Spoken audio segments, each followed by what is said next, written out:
Let's go on an adventure with Noah. Do apples float in the water? If you enjoy learning with Noah, don't forget to like, share and subscribe, my little friend.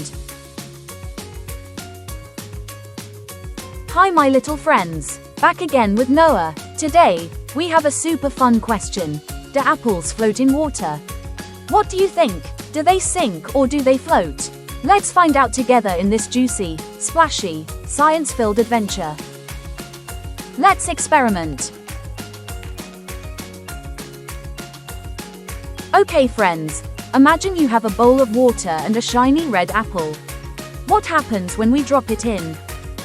Wow, the apple is floating. But why?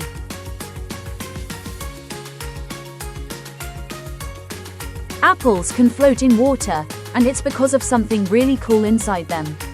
You can try this at home with a grown-up.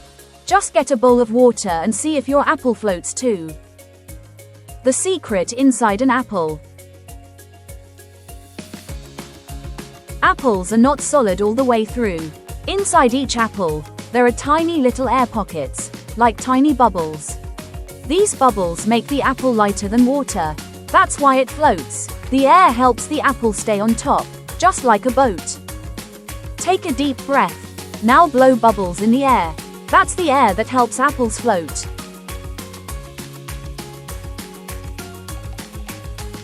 Just like a boat. Boats float for the same reason. They have air inside and a shape that spreads out their weight. So, an apple is kind of like a little fruit boat.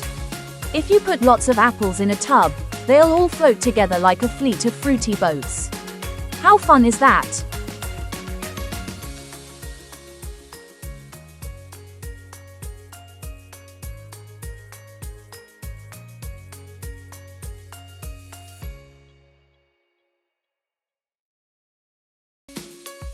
Fun facts. About 25% of an apple's volume is air.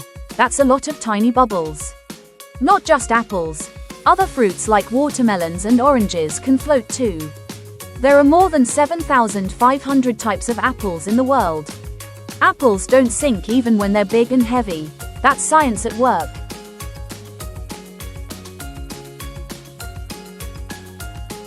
Apple science in nature.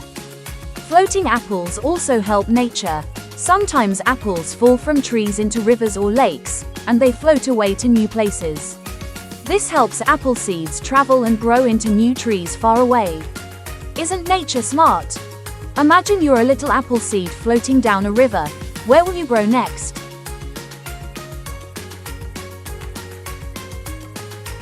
So my little friends, now we know the answer. Yes, apples do float in water. They float because they have tiny air pockets inside that make them lighter than water. It's like having little balloons inside the fruit. Thank you for learning with me today. Keep exploring, keep asking questions, and keep discovering the magic of science all around you. See you next time on Fun Explorer Kids. Bye bye my little friends.